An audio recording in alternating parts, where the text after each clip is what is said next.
Good afternoon, Ghana. It's 12 o'clock. Time to reach for mobile water.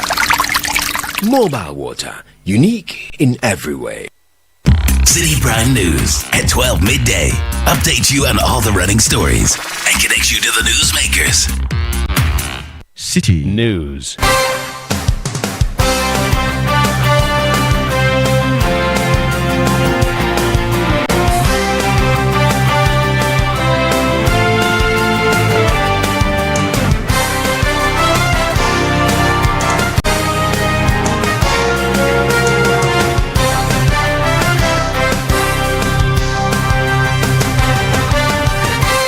It's midday. A very good afternoon to you and welcome to the Citi Prime News on 97.3 Citi FM. We are live from our studios at number 11 Dr. Martin Loop in at Dabraka, Accra. The news is also live around the world on citinewsroom.com. I am Hawa Idrisu Mustafa. Coming up, Attorney General and Minister of Justice reject calls for President Mahama to put on hold proceedings for the determination of a prima facie case against the Chief Justice as Supreme Court again adjourns hearing of applications seeking to injunct the process. The President is performing a constitutional duty, and the law is very clear that you cannot enjoin the performance of a public obligation. Also coming up, Professor Aaron Michael Quay Committee tasked to investigate the NPP's defeat in the 2024 general elections to present its report to the National Executive Committee of the party. Meanwhile, we hear from the running mate for the NPP in the 2024 elections, Dr. Matthew Opoku Prempe, who says he has no plans of becoming a flag bearer in 2028. But are you thinking about 2028? Me personally? Yes. No, I'm not running 2028. Still ahead, MP for Wejagbari cautions Ghana Water Company Limited to manage upcoming spillage of the Weja Dam with caution to avert any disaster. Even those who are within the surrounding areas are not even beneficiaries of the water supply. They are beneficiaries of the difficulties that you rather give as a result of the spillage. If you give us problems, we will give you problems. And that is what the people are here to let you understand. And later, Electricity Company of Ghana assures residents of Greater Kumasi of improved power supply in the coming days following a report of increased power challenges in the region. We are constructing a new distribution line from our Sachin substation to boost power supply to customers in that enclave. All that and more on Citi Prime News, which is live across the 16 regions of the country. Western region, we are live on Ajunpa 100.7 in Takwa, Beach FM 105.5 and Sky Power FM 93.5, both in Takrady. Bono region, Greener FM 95.9 in Sunyani. Ashanti region, Ajunpa FM 99.9 in Nkawie. Volta region, Heritage FM 107.3 in Hohoi. Freedom FM 88.1 in Sogakope, Northern region. We are live on Radio Gaki 88.3 in Saboba. Upper East Quality FM 88.7 in Garu and Northeast region. We are live on Nobia FM 98.1 in Nalerigo. Citi Prime News at 12 midday. Update you on all the running stories and connect you to the newsmakers. Grateful for staying with us. The Supreme Court has adjourned again the hearing of the application seeking to injunct the President and Council of State from determining whether there is a prima facie case in the petitions seeking the removal of the Chief Justice. One of the 5 justices presiding over the case, His Lordship Samuel Esiedu, was absent when the case was called. Presiding Judge, Her Ladyship Henrietta Mensah Bonsu, explained that they've had problems and for unavoidable reasons have to adjourn. She thus adjourned the case to May 6, 2025. Meanwhile, Attorney General and Minister of Justice Dr. Dominic Ayene has rejected calls for President Mahama to hold on to proceedings for the determination of the prima facie case on the petitions for the removal of the Chief Justice. This is in response to a statement by Godfred Yeboadame, lawyer of the plaintiff in the case, challenging the processes for the determination of the prima facie that the President is enjoined by the injunction filed to halt all proceedings relating to the petition. But in an interview with the press after court proceedings, Dr. Dominic Ayene argued that but the president cannot be injuncted from undertaking his constitutional duty. He has filed an application in court. The court is yet to make an order. So if he says that the president must hold on, is he saying that the court has already granted an order in respect of which the president, must not continue the process, right? First of all, he has to understand that this is the performance of a constitutional duty, right? And the law is very clear that you cannot enjoin the performance of a constitutional or public obligation. And so, for me, I don't see the point that he's trying to make by saying that the president must hold on. Well, that is why I have said the president is performing a constitutional duty. And the law is very clear that you cannot enjoin the performance of a public obligation. We had Attorney General and Minister of Justice Dr. Dominic Anyene. Now, the running mate of the New Patriotic Party in the 2024 presidential election, Dr. Matthew Opoku Prempeh, says he has no intention of contesting for the party's flag bearer position in the 2028 elections. According to him, his focus is to help unite the party ahead of the next general elections. He made the remarks at the ongoing National Executive Committee meeting of the NPP. People have made comments. Today is when the party is going to receive the report. And the party will act on the report, not on the comments people have made. If you don't want to obey what the report says, you don't want to be a member of the party. Because what is the new single person's mind or utterances using the side for the party? It's a good thing. So even though there are skeptics, there are cynics, doubters, all manner of people who say all manner of things, if the majority decides on the whole report, you will stop the report. The last time I checked, you haven't seen me can use 100%. You leave it. Have you? No, they haven't. Have you decided what next to do in your political career? There are rumors you could be running. My interest now immediate is to get a united party for a flag bearer. But are you thinking about 2028? Me personally? Yes. No, I'm not running 2028. He had a running mate for the NPP in the 2024 presidential elections, Dr. Matthew Opoku Prempeh.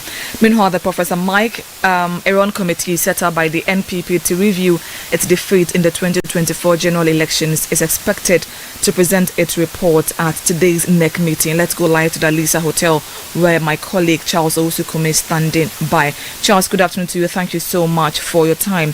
Has this particular meeting started? Well, yes, Hawa. Last time I went sniffing around, the meeting had started. The minority leader, Honorable Afenyomakin, just walked in.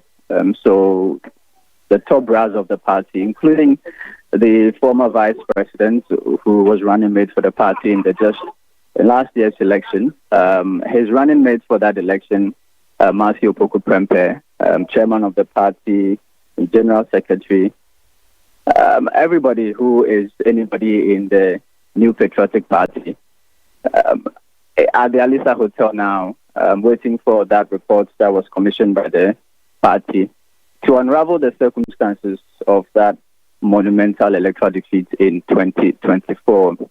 Now, after this meeting, we're told that there'll be another one in the afternoon where National Council members will be present to also discuss this report that we're expected to be delivered to the party by the Professor Mike Okwe committee.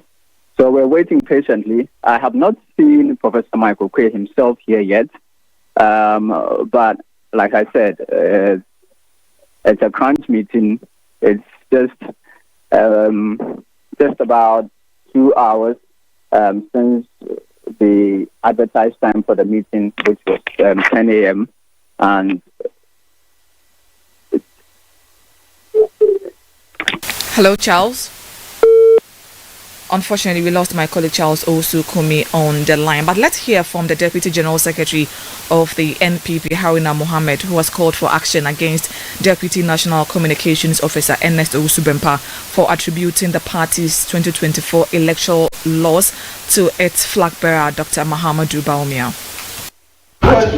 The decision to elect Dr. Bawumia as the candidate in the 2024 elections was a collective decision of the party. It was a decision of the party. So his comment on that particular aspect is not an attack on Dr. Bawumia. It's an attack on the party in general, not just the national party, more especially coming from a deputy communications director. We must also respect the positions that we have been taking and be very circumspect in statements that we make that will tend to divide this party the more. You cannot go and say that the decision to elect Dr. Bawumia as a candidate for the 2024 was a bad decision. No, that is not. And I think that something has been done on this particular statement that has been made by him. I don't think that he has to come out and retract and apologize, or leadership of the party should take a decision on him. Deputy General Secretary of the NPP, Haruna Mohammed, will bring you that meeting at Alisa Hotel as and when we have more from the NPP's ongoing meeting. Now, the government has officially launched the 1 Million Coders program. This initiative, a major campaign promise of the government, is set to train 1 million young Ghanaians in digital skills. President John Dramani Mahama at the launch indicated that this will help outsource jobs from around the world and also provide digital solutions to the country's problems. As of this year, the global business process outsourcing market was valued at $410 billion and is projected to reach almost $500 billion by 2029. Countries like India and Philippines dominate this space, offering services in software development, data management, customer support, and more. Ghana has the potential to be Africa's premier business processing outsourcing hub. We're strategically located on the Greenwich Meridian. We're English speaking, and we have a vibrant tech-savvy youth population. With the right digital skills and infrastructure, our young people can attract outsourced jobs from around the world. Jobs that pay well and keep families and communities thriving right here at home. President Mahama also added that plans are currently underway to incorporate digital literacy and coding into the curricula of technical institutions and universities. In this digital era, one idea can transform an entire community, and one startup can create hundreds of jobs. The third point, education and lifelong learning. Through the OMCP, we're not only skilling our youth, we're reshaping our national approach to learning. The Honorable Minister for Communications is already working closely with the Minister of Education to integrate digital literacy and coding into our university and technical school curricula. The aim of this is clear, is to make digital education not just a short-term initiative, but a permanent strategic part of our educational system. You heard President John Dramani Mahama. The Minister for Communications, Digital Technology and Innovation, Samuel Nate George, disclosed in his speech that over 90,000 applications have so far been received for the program. This is happening within the 120-day social contract period, and it tells you how committed and focused His Excellency the President is. This is a bold step towards resetting and building the Ghana we want together, a Ghana of opportunities, innovation, and prosperity for all. I firmly believe we are at a defining point in Ghana's digital journey, a moment where resetting Ghana is not just necessary, but urgent. This is a call to action, to transform our economy, create sustainable jobs, and invest boldly in our people. We must harness science, technology, and innovation, not as buzzwords, but as tools for inclusive growth. We planned to do the pilot with 260 students, but within the first 4 hours of announcing, we had over 4,000 applications. We decided to do a double track and do 520. As of this morning, about 30 minutes ago, the number of applications we have received is 91,847 applications. You had Minister for Communications, Digital Technology and Innovation, Samuel Nate George. You are still listening to the City Prime News on 97.3 Citi FM. Still ahead, Electricity Company of Ghana assures residents of Greater Kumasi of improved power supply in the coming days. We have details of that plus other stories coming up shortly. Please don't go away. City Prime News at 12 midday. Update you on all the running stories and connect you to the newsmakers.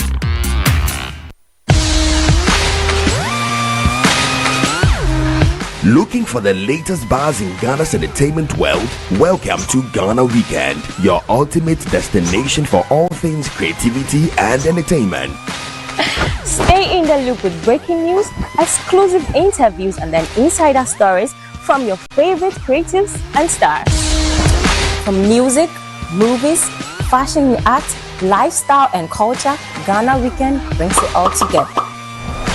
Get a daily dose of entertainment, discover new talents, and never miss out on the creativity that defines our vibrant culture. Stay connected with us across all platforms. Follow us on Instagram with the handle Ghana Weekend, on X Ghana Weekend, on TikTok Ghana Weekend, at Ghana Weekend TV on YouTube for the latest in entertainment, travel, and everything Ghana. Don't miss out. Join the Ghana Weekend family today. Ghana Weekend, where entertainment meets creativity. Visit GhanaWeekend.com now.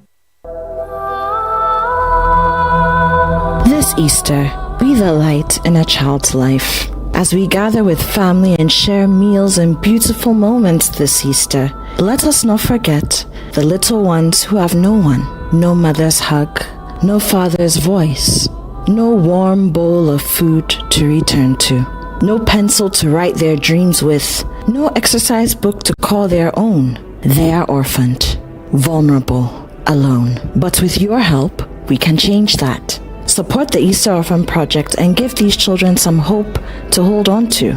Your donation in cash or kind will help provide warm meals, decent clothes, school supplies, and the care every child needs to grow.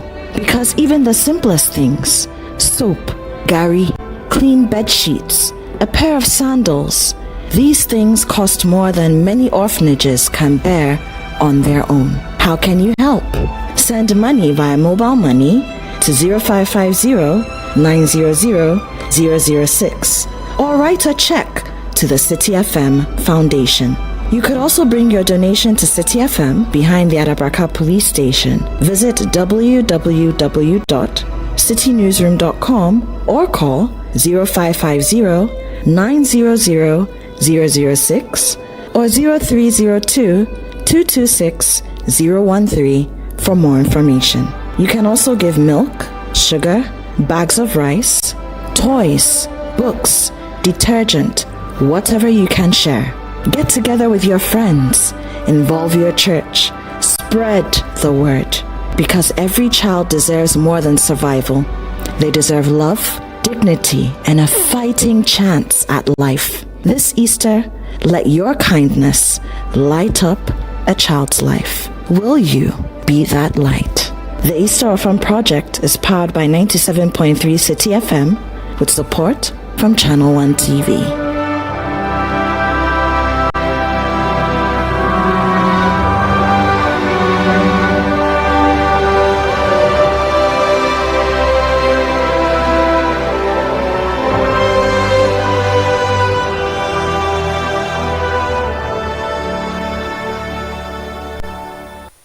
City Prime News at 12 midday.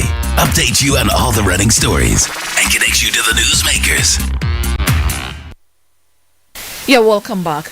The Electricity Company of Ghana, ECG, has assured residents of parts of Greater Kumasi of a more stable power supply in the coming days. The company has commenced the construction of a new power distribution line to enhance the electricity supply in towns within the Achimwa-Kwanwoma constituency. According to the ECG, the project, which is currently 40% complete, is expected to be finalized by the end of 2025 at an estimated cost of over 2 million cedis. In an interview with Citi News, the Public Relations Officer for ECG Ashanti West Region, Benjamin Obin Enchi, provided additional information on the project.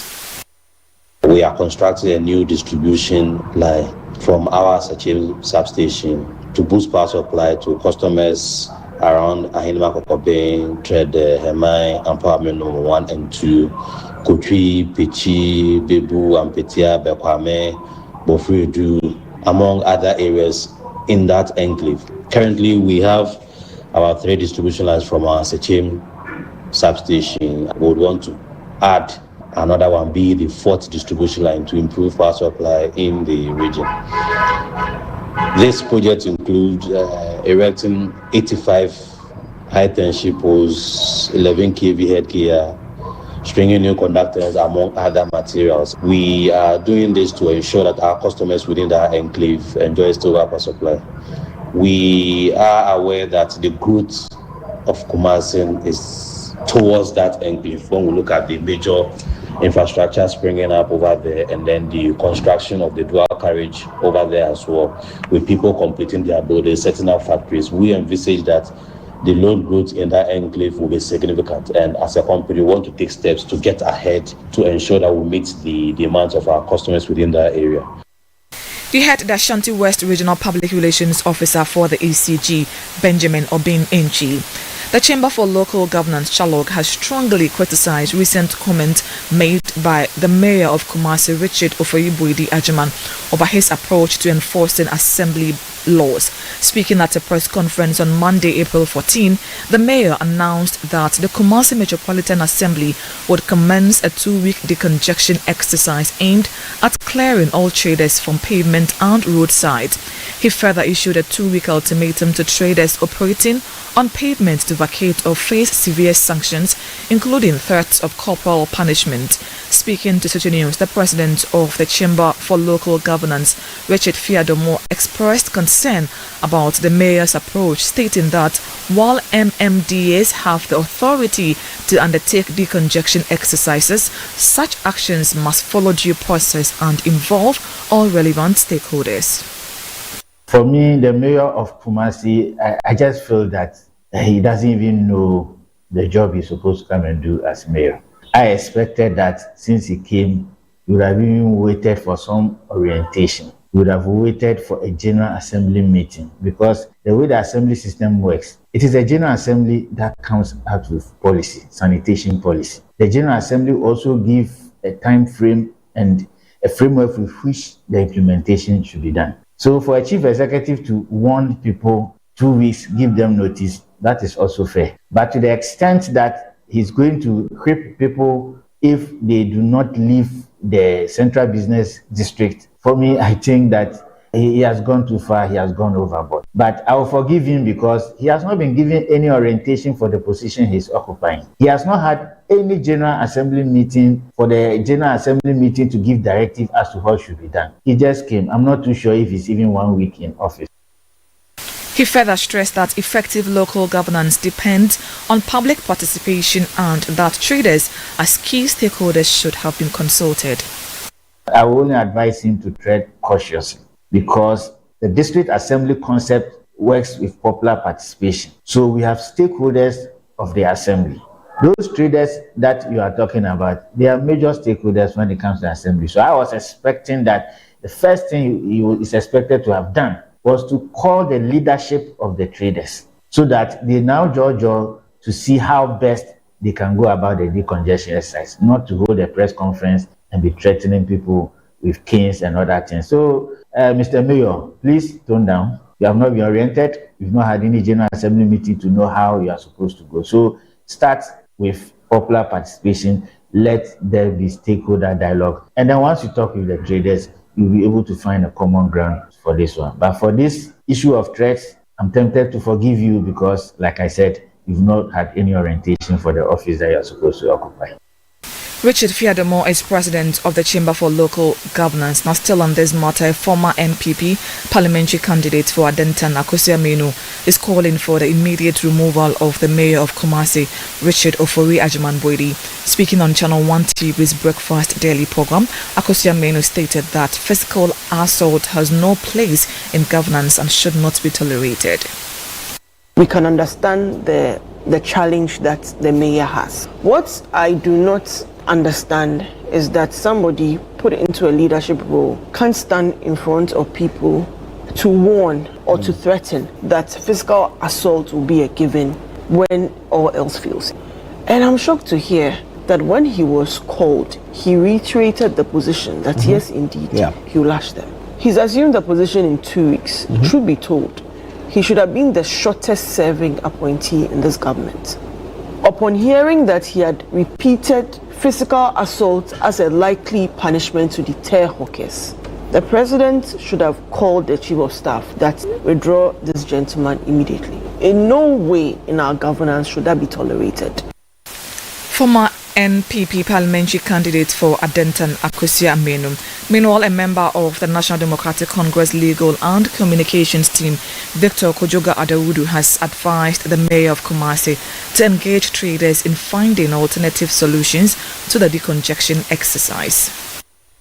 The desire he has to see that Kumasi becomes one of the cleanest and decongested places may be something that prompted him to say, and I'm sure choice of word may have failed him. However, when you are doing it, you look at the human face of it in the sense that these are people who don't have a place to trade. They are on the street. Invite them, let them participate, that you know what you are doing is wrong. How do we find an alternative to it? Normally the top to down approach we always use does not work. Yeah. Get the people on the ground and say, this is what you are doing. Everybody says it is wrong. What do you think we need to do? Victor Kojoga Adawudu is a member of the NDC's Legal and Communications team. Police in Edukrom are investigating the alleged murder of a 15-year-old junior high school student in the Okra district of the Eastern region. The victim was reportedly attacked while attempting to intervene in a fight over 10 cedis. Sources say Richard stepped out around 9:30 p.m. to buy food when he was ambushed by 3 teenagers aged between 15 and 17 and struck with a machete on the head. He was pronounced dead at the Okra Government Hospital. The 3 suspects have been arrested and are assisting with the investigations. The body has been deposited at the morgue for autopsy and preservation. Meanwhile, the family of the deceased is appealing for justice. The Member of Parliament for Wejagbare, Jerry Ahmed Shaib, has cautioned the Ghana Water Limited to manage the spillage of the Weja Dam carefully to avert any disaster. In a bid to safeguard the dam from potential collapse, the Ghana Water Limited has begun stakeholder engagement to alert communities downstream ahead of the anticipated rains. Speaking at a stakeholders meeting at the Weja Municipal Assembly, the MP warned that any problems arising from the spillage would be met with strong resistance. We need to engage and see how to go about it. By God's grace, there was some understanding in 2024, 2023. It wasn't bad because there was proper addendum that let's spill it little by little, and that did not cause problems. If you give us problems, we will give you problems. And that is what the people are here to let you understand. Largely because even those who are within the surrounding areas are not even beneficiaries of the water supply. They are beneficiaries of the difficulties that we rather give as a result of the spillage. Member of Parliament for Wejagbare, Jerry Ahmed Shaib. The Ministry of Education has inaugurated a steering committee tasked with reviewing the national curriculum for kindergarten to primary 6. The committee has been mandated to integrate ethics and practical skills into the revised curriculum. Speaking to the media, the Minister for Education, Haruna Idrisu, stressed the need for a focus on digital literacy, citing the rapid advancement of technology globally. To succeed in this new world and to build the Ghana we want and envision, our children will need more than academic knowledge. They need to be relevant, they need to be adaptable and acquire holistic skills that empower them to think critically, solve problems, communicate effectively, work in teams, and navigate uncertainty with confidence. We expect that when you undertake the review well, this should be the outcome of what our learners should gain from the 21st century skills. The curriculum review would be deeply rooted in the 21st century skills, which are a new foundation block for learners' development And as many of you are already aware, these are grouped into 4 learning skills which require critical thinking, creativity, collaboration, and communication. Then literacy skills, which involves information literacy and media literacy, including technological literacy. The minister also urged the committee to ensure that the revised curriculum provides clarity on Ghana's founding fathers, as the current debate surrounding the identity of Ghana's founding fathers is unproductive and potentially confusing for young learners. And that's how we end today's edition of the Citi Prime News, which has been live from our studios in Accra. Please log on to citinewsroom.com for more stories. I am Hawa Idrisu Mustafa. Have a good afternoon. Citi News, we speak first.